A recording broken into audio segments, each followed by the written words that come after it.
Today's video I'm very excited about. We're going to talk about breastfeeding. I don't know how I'm going to contain myself because I feel like I have so much to say on this topic, like so much to say. We'll see how we do. We might have to do a part 2 of this. In the meantime, get yourself a cup of tea or a beverage of your choice, and we're going to go on a little journey of breastfeeding 101, how to, the best things to look out for, some gear that you need or don't need, and just my tips and tricks that I've learned after breastfeeding 3 babies. I'm currently breastfeeding my 3rd baby, Neve. She's 4 months old, and let me tell you, I've breastfed in some strange places. Planes, on trains, car, restaurants, the whole thing. I feel like I have a fairly good handle on how I would deal with these situations. So if you have specific questions related to breastfeeding, make sure you leave it down in the comments below. I really want this video to help you feel empowered, educated, more comfortable around breastfeeding, to help ensure that you have a successful breastfeeding journey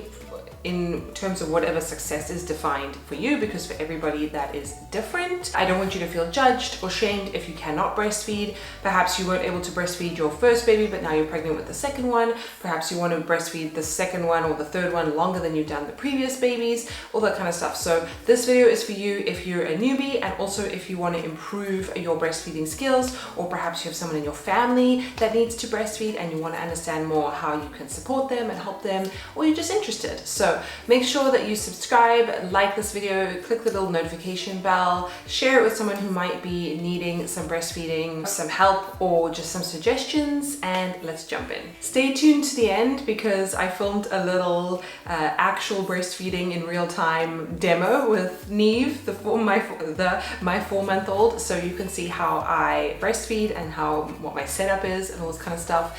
So make sure you stay till the end to watch that. Something else I want to say is that if you are experiencing pain with breastfeeding, if your baby is crying incessantly, if there's nothing you can do to console them, that is not normal. I hesitate to say that, but there's a reason why your baby is crying or uncomfortable or doesn't want to be laying down at night, or just during the day is not napping, you're exhausted. Seek help. It could be silent reflux, you could be having colic type of issues, you could be having things that you're not aware of, and sometimes you have to advocate for yourself with your pediatrician or your doctor or your midwife or whomever to get the help that you need, because there's always some kind of solution or some way to make it a little bit better, if not make it all go away. So make sure that you are communicating and advocating for yourself. All right, so let's do some quick breastfeeding stats. If you didn't know, the American Academy of Pediatrics recommends that a baby is exclusively breastfed up until 6 months of age. When they say exclusive, they mean no other food, no rice cereal, no baby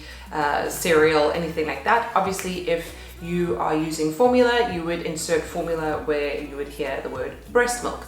But the idea is that you would exclusively breastfeed for 6 months, at least until a year if you can. The WHO, the World Health Organization, actually recommends that you breastfeed up until 2 years of age. And the reason I bring this up is because I feel like in our culture, or at least in the culture that I'm in, there is a lot of shaming around just feeding your baby in general. Either you breastfeed them for too long, or you don't breastfeed them for long enough, or you don't want to breastfeed them in public, or you're giving them formula, heaven forbid, or you're not giving them formula and you're going on for too long and it's preventing you from going back to work and all this kind of stuff. Can we just stop that? You need to decide for your family and for your own mental health what is best for you. If you can breastfeed beyond that 6 months and beyond the year and you want to do longer, great, amazing. Your baby will definitely reap those benefits. If your mental health is on the line, or you stop producing milk, or something happens, or you need to have a surgery, or whatever it is, that's okay too, and you just do your best. So I just wanted to clear that up. I'm sure you know that breastfeeding is good for your baby, but did you know that it can prevent or lower the risk of SIDS, asthma, type 1 diabetes,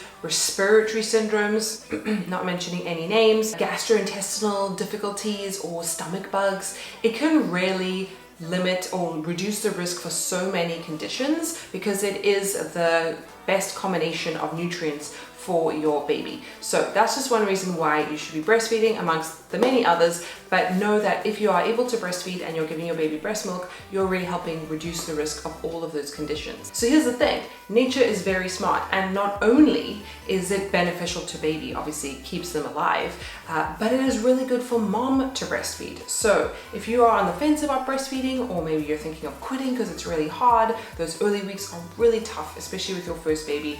Think about the benefits for you. It reduces the risk of ovarian cancer in moms, type 2 diabetes, breast cancer, and high blood pressure, and probably countless other things. So it is also beneficial to you to breastfeed, not just your baby. Mine is now crying. Let's pause for a second here. Okay, I'm gonna watch her on the monitor here and see how we go. So I'm all about the mindset. If you have watched any of my videos, you know that I talk about the mental game with parenting a ton.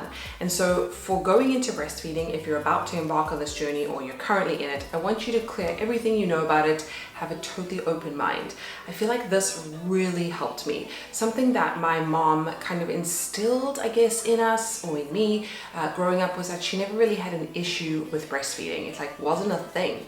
And I think that really helped me because she didn't struggle, or she didn't express that she struggled. I'm sure, no pun intended, I'm sure there were difficult moments, you know, as with everything, but it was never a thing. And I think having an open mind with breastfeeding really helped me because I was like, oh, okay, this is just what you do. And obviously I knew about the benefits and I wanted to try and breastfeed, but I think that really helped because as a society, we kind of work up new moms to expect breastfeeding to be really hard.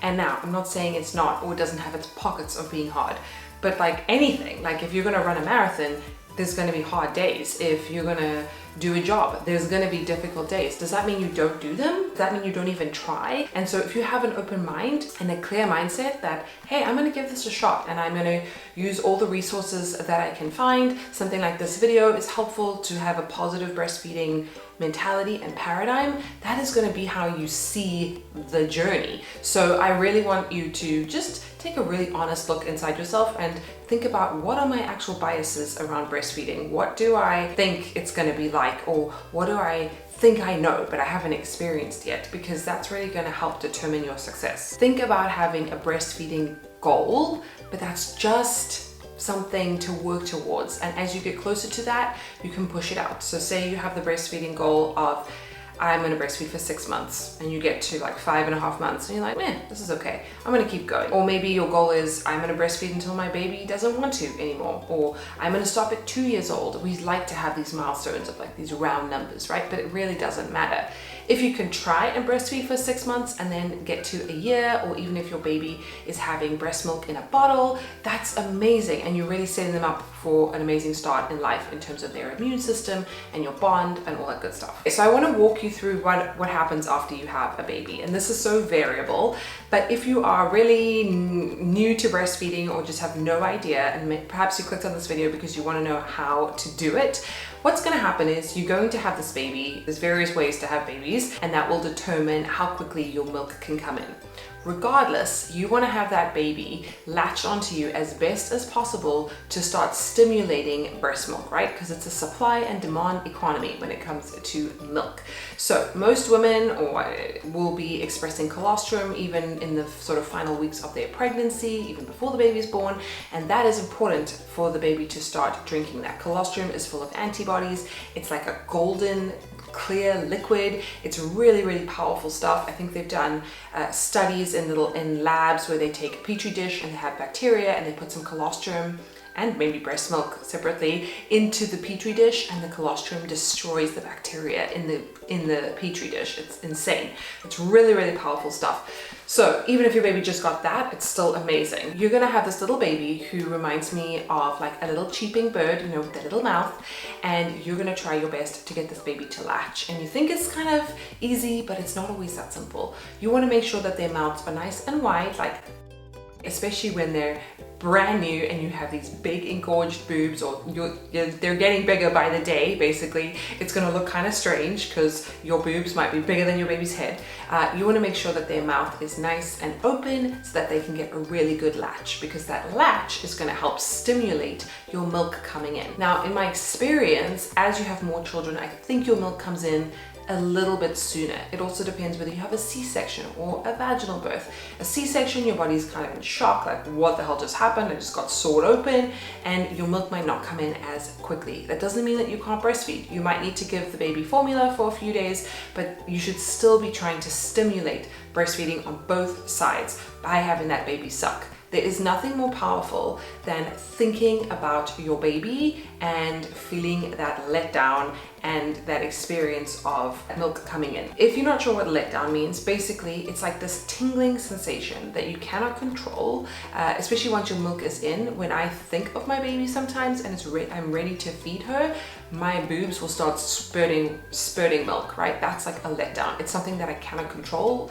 It's called an ejection reflex, I think.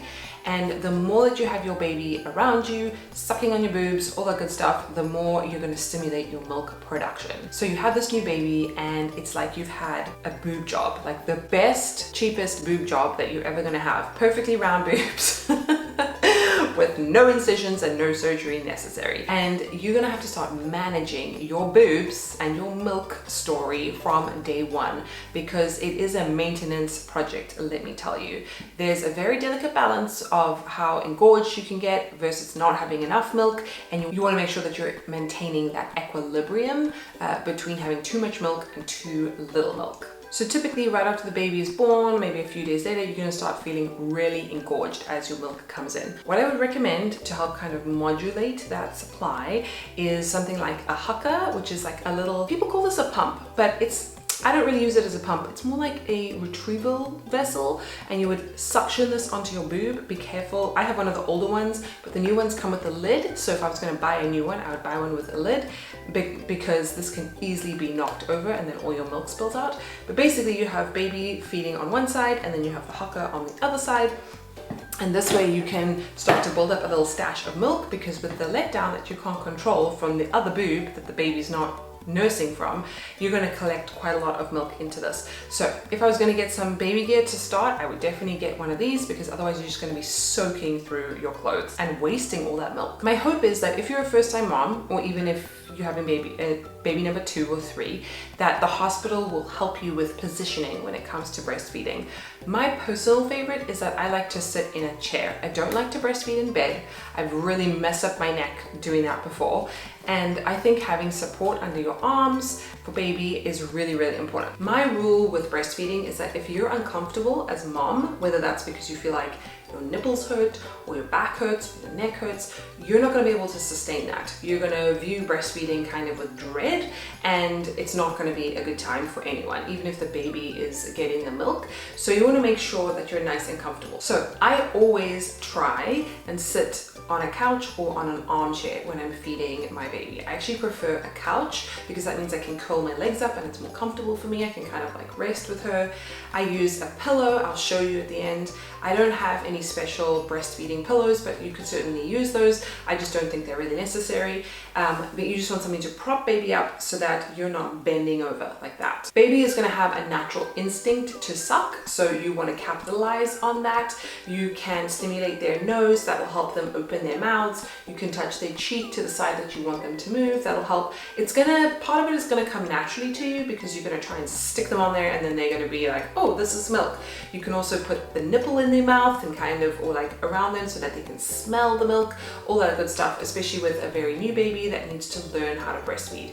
Now, the first week, maybe 2 weeks might be really challenging for you. It might also be painful. My rule of thumb with that is that, especially if you've never breastfed before, it's probably going to hurt in the beginning. Your nipples are going to feel weird. It's kind of like they need to develop a kind of callus to get used to, you know, the type of work that they are now about to do. But it shouldn't be painful beyond a few days to a week.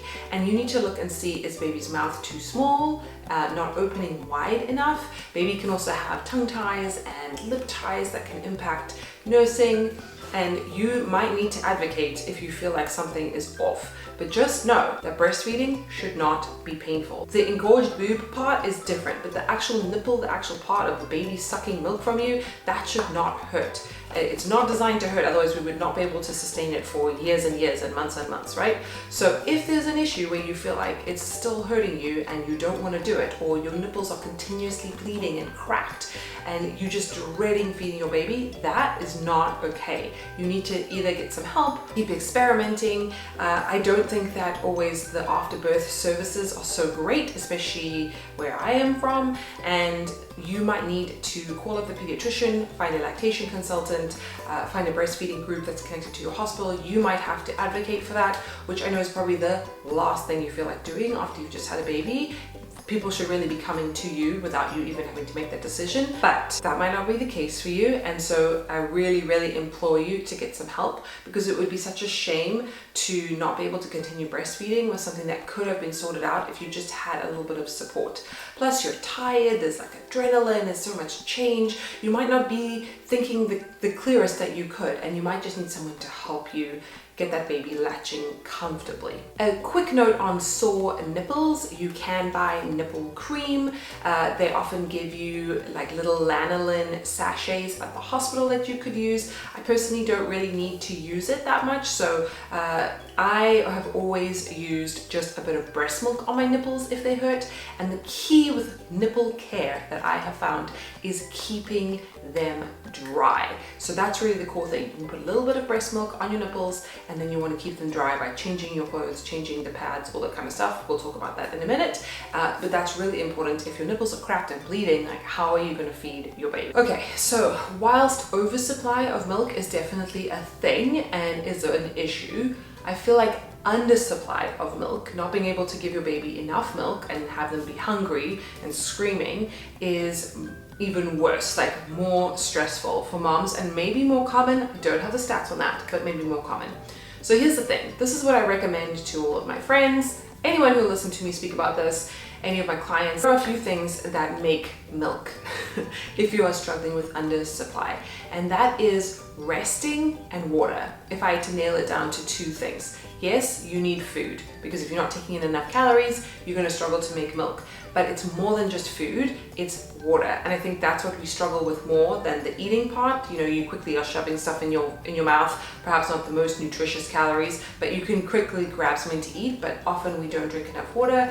You'll probably have heard that breastfeeding moms feel incredibly thirsty. If you're already at the point of feeling thirsty, I would probably say that you are already dehydrated and you need to drink more water. It's difficult to give an exact quantity of water that you should drink, but I would probably say about 3 liters a day. I'll have to look up what that is in ounces. If you're living in a hot climate where you might be sweating, once you start exercising more and you're sweating, you're going to need to drink more water. Water can also come in the form of like tea, specifically like decaffeinated teas, because caffeinated teas can dehydrate you. It can come in the form of fruit and things like that, soup. You just want to be drinking enough water. That's going to really boost your supply. Now, the second part is the resting part, and that is obviously, you know, telling a new mom to chill is like, what are you thinking? You're nuts. The resting part is really crucial though, because if you think about it, your body needs to make milk. And if you've ever breastfed, you'll probably find that in the morning you have the most milk, like your boobs feel the heaviest. And so resting, because you've had a night of sleep, even if it's interrupted, is really crucial. So here's the thing. If you are struggling right now to make enough milk and you feel like you're losing this battle and perhaps you're not going to be able to feed your baby, this is what you have to do. You have to somehow find someone, or get your partner or your mother or someone to look after the baby for like 2 hours so you can take a nap. That's what it needs to be. You need to be doing that to start helping you with the sleep deprivation, to help your body start to rest some more. You need to be drinking a lot of water. You need to chill. You need to leave the laundry alone, very hard for me, and you need to leave the cooking to someone else, and you need to rest, because you are the milk bar, you are the food supply, and it is super important that you are getting enough nutrients and rest. Clearly, if you're not making enough milk, there is something that is missing to that puzzle. The other thing I'll just say is that you want to make sure that baby is eating from both or drinking from both sides, because what happened to me with my first child is that I think I initiated a preference because I'm right-handed. So he would sit in my left side and I'd walk around the house and he'd be drinking, and I'd do stuff with my right hand because I'm right dominant. And then over time, that side became the higher producer and the right side didn't produce enough, and eventually I was just feeding him from one side, and that was enough for him because he was a bit older. But ideally you don't want to be super lopsided. Still to this day, my left side is bigger than my right side, so maybe that was just the way it was destined to be. But I think there is some correspondence between me always putting my baby on the left and not consciously doing it on the right, because it's more comfortable for me to have him on the left. So just keep that in mind. You want to be stimulating both sides. Remember, supply and demand economy. Let's talk gear. As my baby starts fussing, I can hear her, so let's see how much I can get. If you've watched my channel, if you know anything about me, I'm minimalist when it comes to baby stuff, because it is one of those things that you only use. Baby things are things that you only use for a short period of time, and then you have to figure out, like, am I gonna have another baby, or am I gonna get rid of this, you know? So I don't like accumulating baby stuff that's not necessary. That's why I said I don't personally have like a breastfeeding specific pillow, but you can get nice ones if you want. Something just to elevate baby, that's great, that stops your neck, but I just use a pillow that I already have, that I can easily wash the cover, because breastfeeding is messy. Feeding a baby is messy, but especially breastfeeding. And I use just a simple cloth that I put over the pillow just to protect it from the milk flying everywhere. The point being about being a minimalist mom is that I'm not going to give you suggestions for gear unless it is critical and absolutely necessary. So if you live in a small apartment, or you're trying to live a more minimalist lifestyle, these are the things that are absolutely essential. The next thing that I've also spoken about is having a good kind of chair. Again, I don't think you need to go out and buy a new couch for breastfeeding. We actually have a sleeper sofa in the baby's room because we didn't have anywhere else to put it, and I guess it's going to be a guest room if we ever have guests again.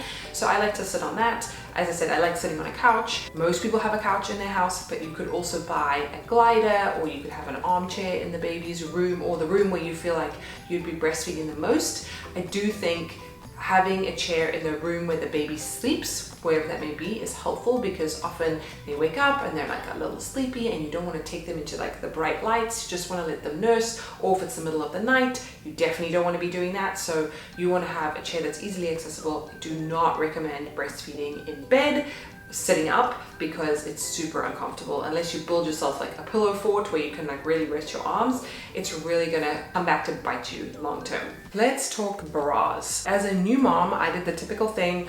We went to like Peas in the Pod or Motherhood Maternity, and we bought nursing bras and tank tops and all that kind of stuff. And they were nice and I used them, but I realized now that they weren't really necessary. So I kind of wished I had known about this before. But if you're a first-time parent, like, you really have no idea what to expect. So the bras that I currently use and that I am a big fan of, I don't really buy nursing bras anymore. Again, I want to buy things that I can use beyond my nursing phase of life. I've been using these type of bras. So they're like, these look so funny in the camera, but they're basically just like a soft material. They are a one-size-fits-all. This is from a brand called Niwai. This is not sponsored by them or anything. You can get a similar style one from Target. I got one. I would say the Niwai ones are probably nicer. They're more expensive, but they're much nicer. But they give you a little bit of support, not a lot. Like, you're not gonna work out in these bras, but they're super easy to just kind of like pull down and feed your baby. They look quite nice. They come in lots of different colors, and they're super comfortable. And one thing that I really like to do when I'm breastfeeding is I like to sleep with a bra on, versus like if I wasn't breastfeeding, maybe I wouldn't. I kind of feel like I get a little bit of support, but it's not like I'm wearing an uncomfortable bra. And so I really like that. And so I would recommend, if you haven't bought anything, I would look into buying sort of really low impact sports bra type of style. I think that's really comfortable. All right, I gotta go get this baby. She is yelling. Okay, this baby girl is still going. She's a hungry girl. So I'm gonna keep going before my battery runs out. So here we go. Nursing bras, or bras in general, are very critical because of the next thing that I'm going to talk about, which are nursing pads. So nursing pads, the hospital will give you some. They're usually disposable. They come in like a one-use pack, and they're fine for the beginning, but they're very wasteful. You don't really need them. So I bought these, which are like round. They almost look like coasters. They're just made out of a kind of a thick padded cotton, and I've had these for all 3 kids.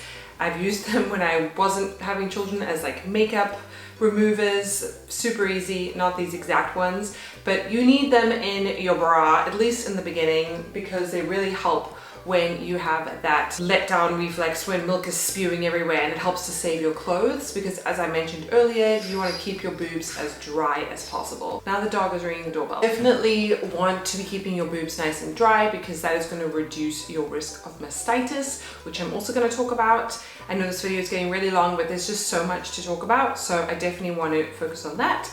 The next thing that you need is some kind of pump. I don't really care who you are, I feel like you need a pump, whether an electric one or a manual.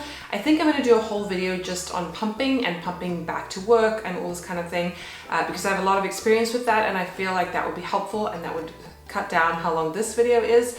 But essentially you get 2 types of pumps, maybe 3 types now, which is a manual pump, an electric pump, and then you get a hands-free pump, which are typically a bit more expensive, but you can put those in your bra and kind of do your own thing, which is pretty nice. I don't have extensive experience with those, so I'm going to talk about the ones that I do know about, but let me show you what they look like. So this is a manual pump. I've never really owned one of these until this baby, and I actually like the flexibility of it in terms of just being able to pump a little bit of milk from one side if you feel like one side is more gorged or the baby only fed from the other side. I think this is nice for traveling, but you do have to physically pump, and that can also, you know, you have to be careful not to get tennis elbow because you're doing a lot of this kind of movement. You can overdo it and actually hurt yourself. Then these are the bottles for a manual pump, and I'll just put a little picture of what it looks like. But essentially this is what they look like all assembled. You take all of these parts apart when you wash them, and then you put the little tubes on here, and now the baby's holding one of these. You put the tubes on here and you connect it to your manual pump. You have a pumping bra and you put them on, and then you can kind of do whatever you can plugged into a wall, you know what I mean? But you need a pump just to help regulate your milk supply if you're going to leave the baby, if you're going to return to work, if you plan to stop breastfeeding but you still want to give the baby bottled breast milk.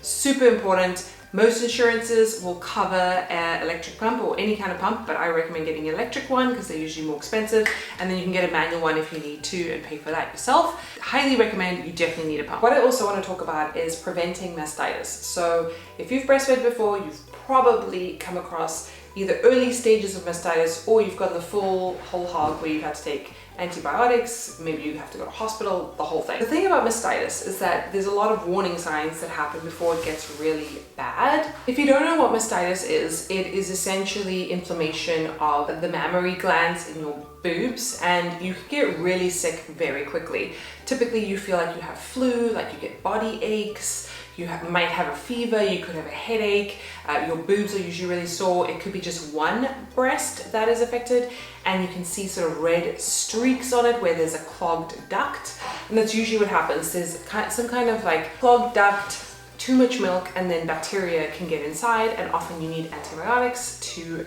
cure it. So I've had it pretty bad once where I had to spend like the day in bed with my baby. It was not fun, feeling like I'd been hit by a truck and still having to care for someone else. Since then, I've had little like dabbles with it, but it's never been to the point where I've needed medication. This is what I suggest. If you feel like you're getting mastitis, i.e. your breasts are sore, which is like not something that's normal, they shouldn't be painful, or you notice that there's like a red streak or like a hard lump in your boob, or you just start to feel under the weather, your body starts to ache, even something like that, that could be the beginnings of it. You need to make sure that your boobs are as cleared as possible. Baby needs to be drinking from the affected side, which is so painful, but it also feels kind of good to have some relief, to get that milk sucked out of there, because I think the baby suck is more powerful than a pump. But if you can't manage the baby, you need to be pumping, you need to be expressing yourself, squeezing the milk out yourself, whatever you need to do. Massage it, use a warm compress if you need to, get some rest, go to bed early, do all those things to take care of yourself, because if you don't, it'll hit you like a ton of bricks and you won't be able to do anything for like a week.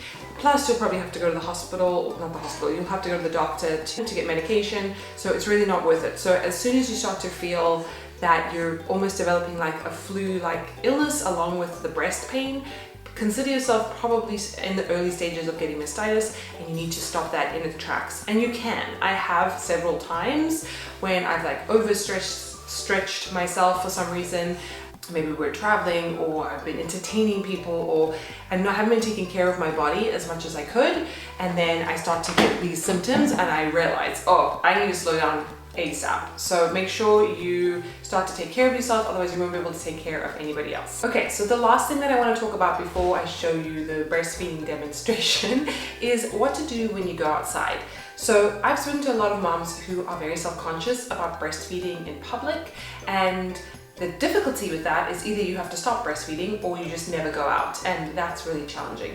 You can obviously put milk in a bottle for baby, and baby can drink milk like that. It's good to have a baby that's flexible, that doesn't only want to breastfeed from you, but that also comes with extra layers of preparation and warming the milk potentially and storing the milk and all that stuff. Plus, if you're a breastfeeding mom, what do you do with the milk that's like in your boobs? You need to do something with it, right? What I suggest is getting a swaddle blanket, putting it over you, having baby on the one side. So now that I have baby with me, I can easily show you actually. Okay, so I have baby right here. She's not actually breastfeeding, but just pretend she was. Then I always keep one of these swaddles in my car, like in each of our cars, and then in my bag I take one, and if I forget it, it's in the car. I put it over the opposite shoulder, so I have a bit more control. A lot of babies don't like having their face covered, so you'll see once I do this. And then basically I do this and have her drinking like that. This is a really lightweight blanket. It's very breathable. It's so useful to have. It can mop up milk spills. They wash really well, so you can just throw them in the wash. Never mind that you can lay them on the ground, so you can put baby on there. You can cover yourself up. So here's the thing. If you feel uncomfortable about breastfeeding in public, at this point by now I'm like, whatever, baby's gotta eat. But if you feel uncomfortable about breastfeeding in public, first of all, it's no one else's business what you do. And I want to tell you, don't give two hoots about what anyone else says, what anyone else thinks. Plus, you don't really know what they're thinking. You might be thinking, oh, they're judging me because you can see my boobs or anything. How is it any different from wearing a bikini? I'm not really sure, because your baby's head covers your whole boob typically.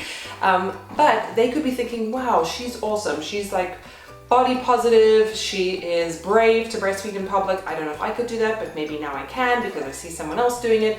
You really just don't know their stories, and you cannot control what people are thinking, so don't even bother. But just know that the only way we can normalize these kinds of things to feel more comfortable is to do them, is to be the change. I know it can be hard, especially your first baby. You might feel intimidated. Perhaps you have friends that don't have babies and they don't really understand, but honestly, you're going to be the one who's showing them the way, and it's an important thing. You have to feed your baby, and that's the way it is, and I would hate for you not to feel comfortable breastfeeding in public. Don't let those people bring you down. So I filmed a little demo of me breastfeeding Neve yesterday on my couch, so I'll put that right here, but I also showed you I was breastfeeding her while I'm talking, so you really can do it anywhere. You just have to make it fit in with your lifestyle, and that's how you're going to be successful. Baby has to eat, mommy has to feed, and it's the way it goes. So, quick tip, I always tie up my hair while breastfeeding because A, it's falling out, and oh, like look at that, oh my gosh. And B, we're definitely at the grabby stage. I don't want Neve to get hair stuck between like her toes and in her hands, and if you've ever breastfed a baby or just been around babies, you know that they grab everything and they they get all the hair in their face. So let me show you what I do. So I'm right here, if you can't see me, but I just thought this would be easier. I have baby who has woken up from her nap and has not been fed. Oh, I look like I have no hair. I have hair. Usually I'm sitting on this couch right here, and I have this pillow, which I use sometimes. And I sit like this, just get comfortable. Okay, here we go, sorry.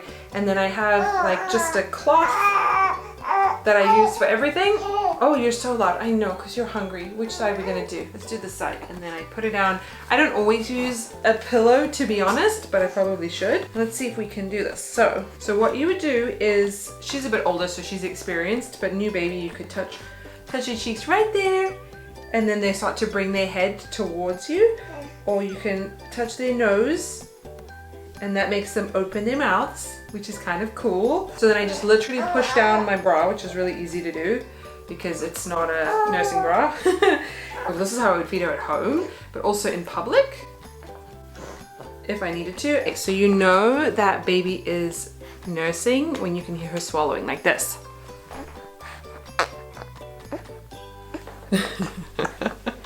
And as you get more experience, you'll definitely know that. Oh, okay, so I like to sit like this with my foot up like this, and then have her on. I put a little cloth so that breastfeeding is messy, ma'am. Okay. If I was out in public and I didn't want anyone to see me, I would take one of these swaddle blankets, nice and light and airy and big. okay, what's going on? And I put it over my opposite shoulder, and then I just put her underneath like that. And we'll see how long she lasts. But as a bigger baby and older baby, she's gonna push it away. But when they're really little, they probably will stay under there a little bit longer. But that's how I would cover myself up if I felt that I needed to. Yeah, but if I'm at home and feeding her, then literally this is what I would do, sit on a couch, because I feel like it gives me nice support, like back support. I'm not actually resting my hand on the armrest, but I could. There we go, that's better. That's better. Even at 4 months old, she's like distracted by the camera. You can imagine what it's like feeding her outside. And now I'm gonna try the other side, because I like to feed on both sides so that I don't get engorged. So thank you so much for watching this video. I know it's a doozy, it's really long, but as I said, there's so much important information that we need to be sharing with one another. So please, if you do think that this video might be helpful to someone who is breastfeeding or about to have a baby or gonna have their second baby or something like that, please share it with them so that they can feel more empowered on their breastfeeding journey, and hopefully the tips and tricks and gear that I shared in this video is helpful to anyone who is going to be breastfeeding. I don't want you to give up. It does get easier. Please consider subscribing if you enjoyed this video. Give it a like, a thumbs up, and click that notification bell. And we can't wait to see you in our next video, right? I'm gonna do a video all about pumping. So if you are looking into that and what to get and why and how to do it, make sure you subscribe for that video, and we'll see you next time, right? Bye!